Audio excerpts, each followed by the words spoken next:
Hello, I'm in a 2002 Honda CR-V, and today I'm going to show you how to open the hood. So first we go on the driver's side here, and you should see a lever right here that you'll just pull. That pop sound was the hood safety being released.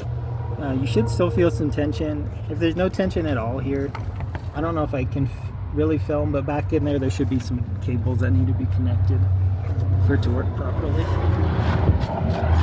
I'll go up to the hood. Most models of vehicle is the sender. It's loose from the safety, but most will be a lever right in here. This one's right here. So you're gonna kind of push up and lift. So push, lift. So there's the part it was hooked onto. And that's what this looks like.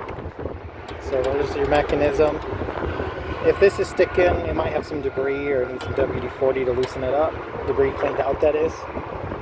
Sometimes if the hood's out of alignment, it might cause issues as well, so you need to adjust all these components central. In worst case, you might have to replace something, but these parts are fairly affordable, and whatever cables might be messed up. But I hope this was helpful, and I hope you have a wonderful day.